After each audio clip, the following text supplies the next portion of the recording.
I'm Katyayani I'm Ripple and we are both the founders of Mudita and Alliance for Giving.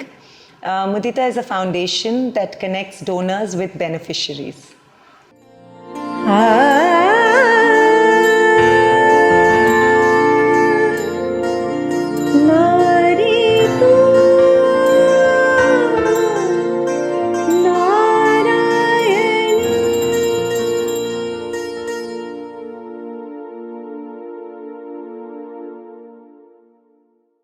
I grew up in Hyderabad. I did schooling there. I went to a school that was a little bit different than the others, where the emphasis was always on doing the right thing, on asking the right questions, being the right person. So education was always a very big thing for us, and giving back was a big thing. And then in Pune, I started volunteering for an NGO. My dad was in the services. He was in the army. He's a doctor. And obviously because of that, we traveled around a lot. I wasn't really in one place or one school or one set of friends for that long. We traveled all over the country, and at some point when he was posted in Pune, I did a lot of my schooling here, a large chunk of my schooling here. But then I came back to Pune after my 12th and I started doing my chartered accountancy here. The effect of all that travel and seeing different parts of the country, I realized that a lot of the struggles that people go through, a lot of the pain, a lot of the issues are very similar. It's really not that different. We talk about different states and different languages and different food types and different religions, but that internal pain or the internal struggles are very, very similar. So I think that was something that kind of stayed with me.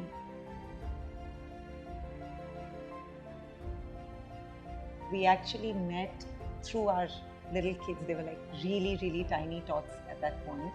And that's how we met. And many, many years ago, and they are best of friends today as well. But we just met, we were just acquaintances, and then over a time, the friendship was building. So with me, I think the big life-changing event was that we are a part of a Rotary Club. And at one point, we were very involved in the fundraiser for that particular year. So I realized during that fundraiser that people were very generous, and they were, there was a lot of money that we raised for those girls. But a lot of that money was raised through the credibility of the people who were asking for the money. Because the donors knew that it would be utilized well. That's how kind of that seed, like you say, it kind of came about, where then we got speaking and she said, oh, I've been thinking of the same thing. And I was like, yes, so let's kind of talk more about it. Why Mudita? So Mudita in Sanskrit means the vicarious joy of giving. And when we came across that word, it just seemed so apt, because that's exactly what we're doing, is the joy of giving. And so Mudita is that conduit, that bridge that helps people give. And that's our mission, that's how we started, and that's what we continue to do. I mean, when we say an alliance for giving, there is obviously giving indicates money, indicates funds, but it also indicates your time, your effort. Everybody can give. It's as simple as giving a smile and making somebody's day better, right? So giving is really basic. So it kind of falls in very well with our the spirit of what we started Mudita with as well.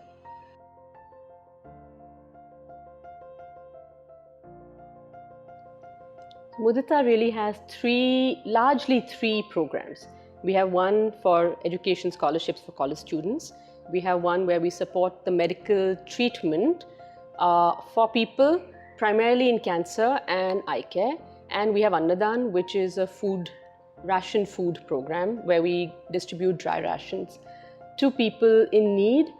And now our program has actually widened to senior citizens in slums in and around Pune, where they have really no access to employment because they're already elderly, many are bedridden. Senior citizens that we were interacting with, a lot of them, I mean, we were looking at them for Annadan, but a lot of them needed these cataract surgeries.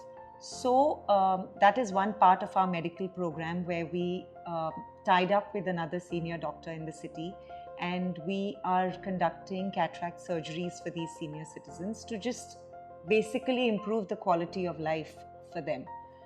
Other than that, our medical program also supports cancer treatment for children and young adults.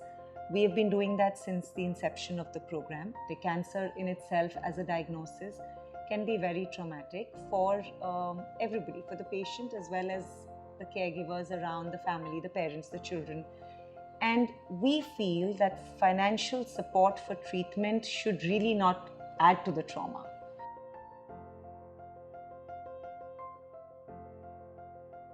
So the Mudita scholarship program is for students who are already in college. What we have found really is that the scholarships are empowering, enabling the students to reach their potential, to reach their dreams.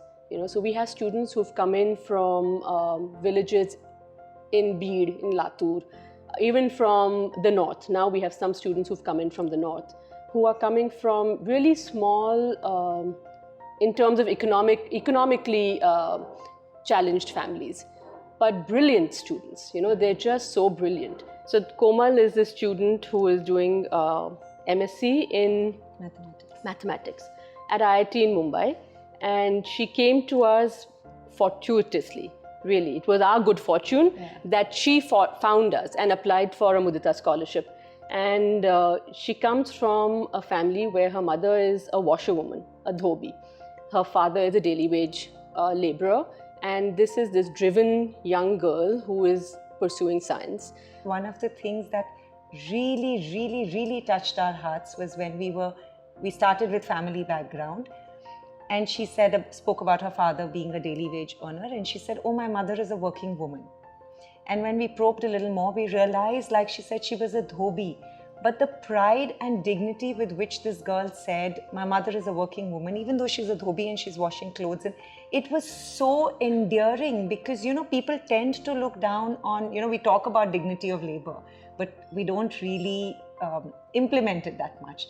So it was so beautiful to see this young girl, very smart, very bright young girl at IIT in Mumbai, is where she got admission before she applied to us. So we had nothing to do with that, so she's one that's really close to our hearts.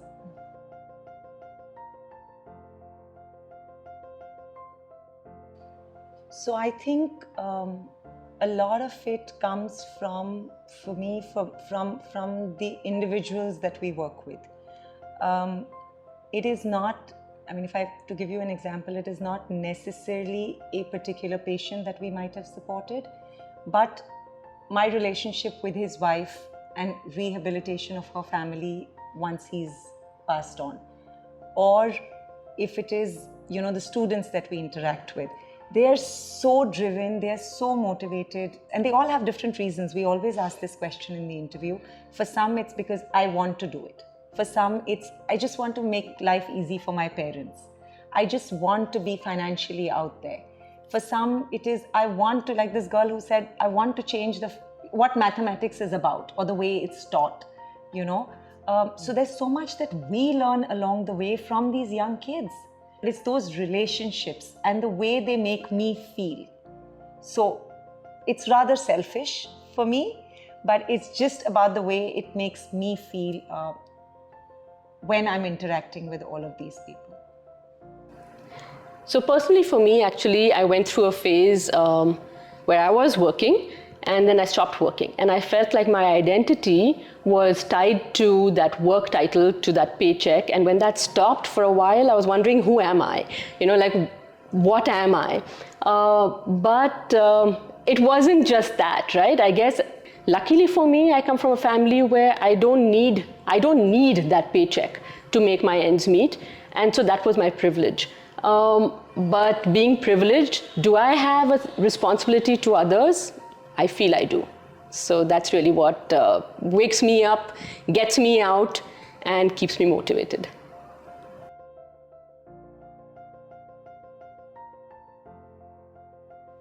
As a country, we are obsessed, or there is an obsession around having a son, carrying forward my name and all of that. And when we've been going for these senior citizen drives, a lot of them are bedridden, immobile, unemployable, and a lot of them have sons because they have reproduced till they actually have a son. But that son is either drinking somewhere, not supporting the parents, they're on their own, staying with his wife, gone away for work, whatever it is, but not supporting the parents. And I don't get it. I'm constantly telling them, आपका बेटा ख्याल तो रख नहीं रहा है, तो आप क्यों इतना बेटा बेटा करते हो? Which is why also, actually not which is why, but originally Katya and I took a very conscious decision when we started our educational scholarships that it will not be only a girl-based program, because essentially gender equality should go both ways.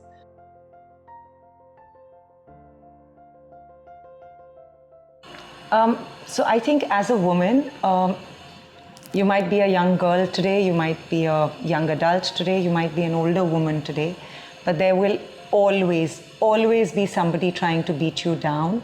But the one thing that I think will help any woman through it all is to believe in yourself. You are not who somebody says you are who you are. And the only one who knows that best is you yourself. So believe in yourself, have the confidence. There's always a rainbow somewhere in the world.